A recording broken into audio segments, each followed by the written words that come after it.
Welcome to Indian fight junkie. Net fight junkie में आप सभी का स्वागत है। आप सभी को पता है कि कॉम्बैट स्पोर्ट की दुनिया साल के आखिरी के 15 दिनों में बहुत कुछ नहीं देती है बोलने के लिए, इसलिए कम वीडियो आ रहे हैं।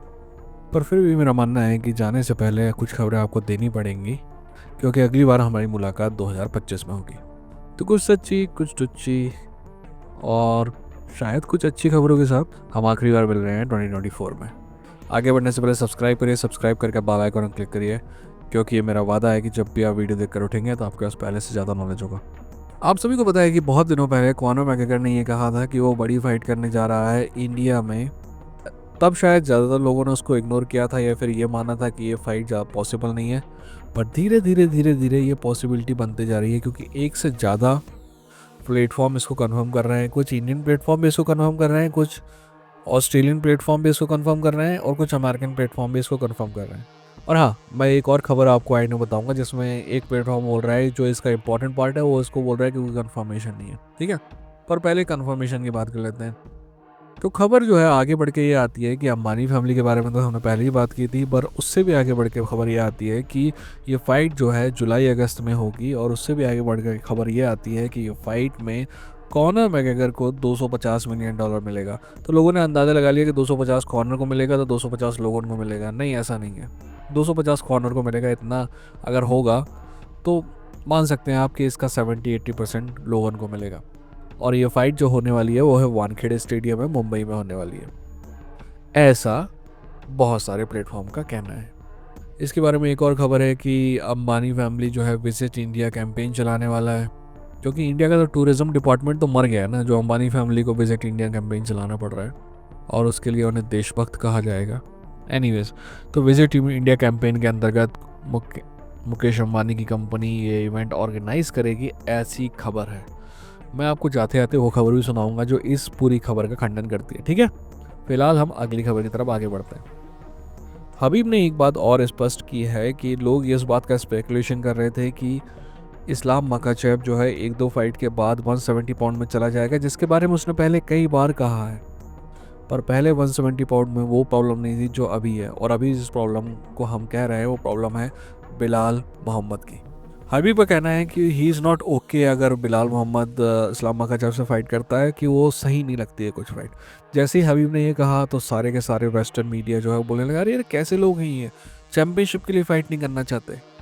ये सारा वही मीडिया है जो मेराब को भी वही गालियाँ दे रहा था कि यार मेराब कैसा कैसा है कि भैया दोस्त चैंपियन है तो आप फाइट नहीं करोगे चैंपियनशिप के लिए।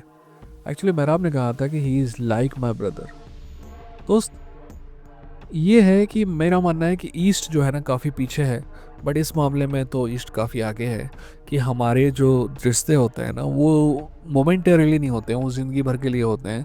तो हमें ऐसा लगता है कि एक फ़ाइट के चक्कर में, थोड़े से पैसों के चक्कर में ये बड़ी चीज़ें टूट ना जाएं। और western society, specially capitalist society में ये प्रॉब्लम नहीं होती। उनको लगता है कि पैसे की वजह से दोनों भाई पैसे कमाएंगे, झंझट ही नहीं है, कोई रिश्ते टूटने का चांस ही नहीं है। तो उनकी सोच कुछ उस तरह से काम करती है, इसीलिए उनको इस्लाम मकाचेव और बिलाल मोहम्मद की फ़ाइट में कोई प्रॉब्लम नज़र नहीं आती है, वहीं हबीब को नज़र आती है। मैं आपको अंतिम एग्जांपल दूंगा। देखिए, हमारे यहाँ अगर उम्र बढ़ने के साथ माँ बाप को अगर कोई बच्चा छोड़ देता है तो उसकी बेइज्जती की जाती है, उसे एक घटिया औलाद कहा जाता है। पर आपको पता है, जब अमेरिका में 20 साल के बाद भी अगर आप अपने माँ बाप के साथ रह रहे हो, माँ बाप पे डिपेंडेंट की बात नहीं कर रहा हूँ, 20 साल के बाद भी अगर आप कमा खा रहे हो और फिर भी माँ बाप के साथ रह रहे हो, तो आपका मजाक उड़ाया जाता है। Right, do you still live with your mother type. I still remember कि अभिषेक बच्चन जो है ओपरा विनफ्रे शो में गया था, तो ओपरा विनफ्रे ने कहा था कि do you still live with your parents. Abhishek Bachchan ने कहा यस आई डू। तो बोले how is that working for you. Abhishek Bachchan ने बहुत अच्छा रिप्लाई दिया था। अभिषेक बच्चन ने कहा कि do you not live with your family. Winfrey ने कहा कि हाँ I don't live with my family. तो बोलता how is that working for you. तो ऐसा है कि ईस्टर्न फिलोसफी में हज़ार कमियां होने के बावजूद कुछ अच्छाइयां हैं जिन्हें हमें एक्सेप्ट करना चाहिए। And I don't think so that there is anything wrong in Habib not accepting Islam Makhachev versus Bilal Mohammad fight. Anyways, आगे बढ़ते हैं अगली खबर की तरफ। अगली खबर मेहराब दुविशीली को लेकर है। मेहराब का कहना है कि उमर को हराने के बाद वो 3 और फाइट करना चाहता है 2025 में। यानी कि उसका कहना है कि 2025 में मेहराब दुविशीली को आप 4 बार फाइट करते हुए देखेंगे। देखिए, एक तरफ आप ये देखते ये भी कह सकते हैं कि उमर को वो कैसे अंडर एस्टिमेट कर सकता है, पर दूसरी तरफ ये भी आपको समझना चाहिए कि फाइटर जो हैं अपने आप से कई बार झूठ बोलते हैं और कभी कभी अपने ही झूठ पर उनको विश्वास होने लगता है। और मेरा मानना है कि फाइटर्स को अपने आप से झूठ बोलना भी पड़ता है। अगर आपको पता है कि कोई फाइटर आपसे बेहतर है और अगर आप उससे फाइट करने जा रहे हैं और यही सोच के जा रहे हैं कि आप हार जाएंगे, तो आप गारंटीड हार जाएंगे। पर अगर आप अपने झूठ बोलते रहें कि भाई मैं बेहतर हूँ, मैं बेहतर हूँ, मैं बेहतर हूँ, मैं बेहतर हूँ, मैं जीत जाऊँगा, तो शायद आपके जीतने के चांसेस हैं, क्योंकि कॉन्फिडेंस बहुत बड़ा रोल प्ले करता है फाइट्स में। तो क्या उमर नरगांव को हरा के 3 और फाइट में हम देखेंगे? I don't know, but it's a good thought. अगली खबर थोड़ी सी चौंकाने वाली खबर है, क्योंकि मुझे जो बताया गया है कि जो बहुत सुपरस्टार है वो बहुत बड़ा स्टार नहीं है। देखिए, यूएफसी जो है साल के एंड में ये बताता है कि इस साल के सबसे ज़्यादा मर्चेंडाइजिंग किसकी बिकी। यानी कि वो फ़ैन जो सिर्फ मुंह नहीं चलाते हैं सोशल मीडिया में, एक्चुअली अपने स्टार्स के प्रति इतनी तो श्रद्धा रखते हैं कि उनके लिए पैसे खर्च करते हैं और उनकी मर्चेंडाइजिंग खरीदते हैं। तो भाई साहब, ये मर्चेंडाइजिंग का जो रिजल्ट आया है उसमें ना इस्लाम माकाचेव है, ना इलिया टुपुरिया है। इस्लाम माकाचेव की एक बात समझ में आती है कि इस्लाम माकाचेव के जो फ़ैन है वो हबीब के फ़ैन की तरह है। मेरे हिसाब से इस्लाम माकाचेव ने हबीब के फ़ैन जो है वो इनहेरिट किए हैं और उनमें कोई बढ़ोतरी तो की नहीं है। पर जो फैंडम है ना, ये बहुत हार्डकोर फैंडम है, पर मेरे को नहीं लगता कि मर्चेंडाइजिंग खरीदने वाले टाइप का फैंडम है। क्योंकि मर्चेंडाइजिंग खरीदने वाला जो फैंडम है मोस्टली ये वेस्ट में क्रिएट होता है, और इस्लाम माकाचेव के जो फैंस हैं वो मोस्टली हमारे इलाके में हैं या फिर रशिया में। तो इस्लाम माकाचेव को इस लिस्ट में ना होना तो समझ में आता है, बट इलिया टुपुरिया का ना होना समझ में नहीं आता, क्योंकि यूएफसी के अंडे में को हर 3 दिन में 4 बार बताते हैं कि एक्चुअली ना इलिया टुपुरिया से बड़ा स्टार तो पैदा ही नहीं हुआ आज तक। बाय द वे, एक आदमी जिसको स्टार बनाने की कोशिश कर रहे थे और स्टार बनाते बनाते रह गए, उसका नाम है शॉन ओमेली। वो इस लिस्ट में ज़रूर है। वैसे मैं आपको बता दूं कि सबसे ज़्यादा मर्चेंडाइजिंग बेचने वालों में जॉन बोन्स जोन्स नंबर 5 पर है, शॉन ओमेली एक्चुअली नंबर 4 पे है। तो भैया, शॉन ओमेली के ऐसे दोस्त हैं, ऐसे फैन हैं जो उसके लिए खर्च करने को तैयार है। नंबर 3 पे डस्टिन पोरिये है। This is little bit surprising. Number 2 पे है max the blessed Holloway. This is not surprising at all. मेरी लिस्ट में मैक्स नंबर 1 या 2 पे ही होता। और नंबर 1 पे है एलेक्स पोर्टा परेरा। ये तो सभी को पता था कि ये होना ही है। तो भाई लोग, दिखावे पे नहीं जाने का, अपना दिमाग लगाने का। मीडिया आपको बोल दे कि कोई स्टार है, उसी से कोई स्टार नहीं हो जाता है। एनीवेज, हम अगली खबर की तरफ चलते हैं। आपको मैंने पहली खबर बताते समय एक बात कही थी कि मैं आपको बताऊंगा कि वो खबर भी जो पहली खबर को झूठा साबित करती है, और वो है MVP प्रमोशन से। MVP प्रमोशन जेक पॉल का प्रमोशन है, जो जेक पॉल को भी मैनेज करता है और 2-3 एक्चुअली बहुत शानदार फीमेल फाइटर्स को भी मैनेज करता है और लोगन पॉल को भी मैनेज करता है। तो इस कैंप से 2 अलग अलग खबरें आई। पहली खबर तो ये आई कि एक्चुअली लोगन पॉल नहीं, जेक पॉल फाइट करेगा कॉनर मैकग्रेगर से अगस्त में वानखेड़े स्टेडियम में। और फिर उसके कुछ देर बाद ये खबर आई कि एक्चुअली जो खबर कॉनर मैकग्रेगर दे रहा है उस खबर में कोई सच्चाई नहीं है।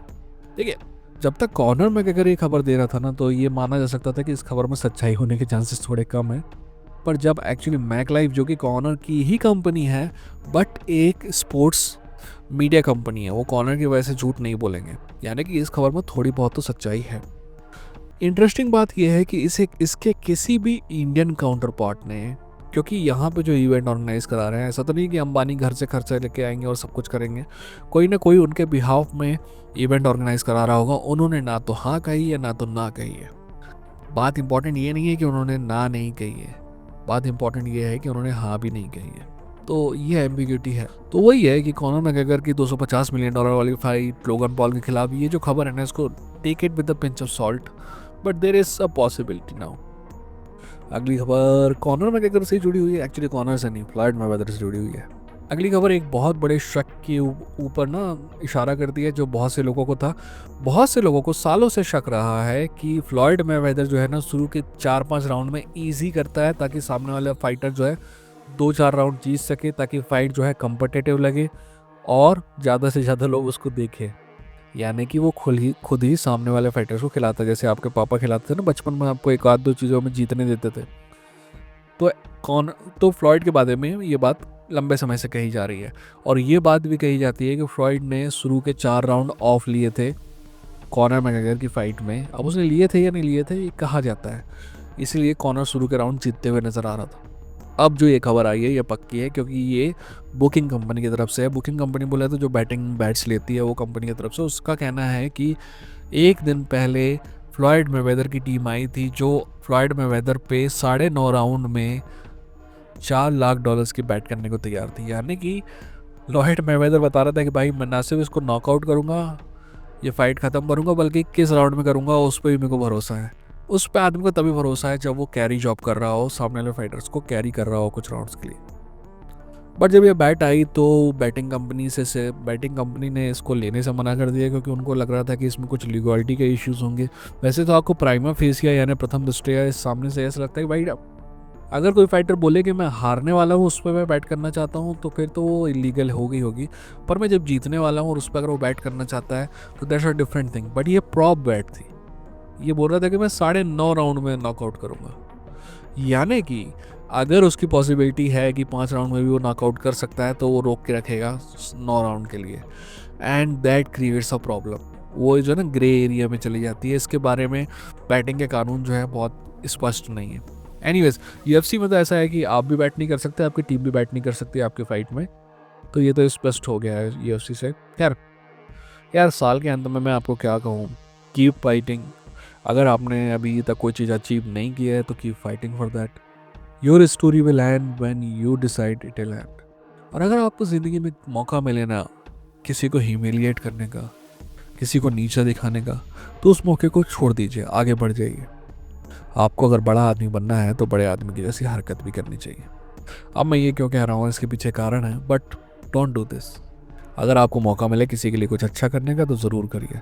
एहसान बताने का मौका मिले तो उस मौके को छोड़ दीजिए, और ह्यूमिलिएट करने का मौका मिले तो उसको तो बिल्कुल ही छोड़ दीजिए। और हाँ, आपसे रिक्वेस्ट है कि इंसान को एक इंसान के तौर पे जज कीजिए, उसकी जात, उसका धर्म, उसकी शक्ल, उसकी सूरत, उसका ख़ानदान, इन सब को अलग कीजिए। हर इंसान को उसकी कैरेक्टर पे जज कीजिए, ठीक है। अपना ख्याल रखिए, अपना का ख्याल रखिए। इतनी फट जंगी लड़ेंगे, जीतेंगे। I wish you a very happy new year. Take care.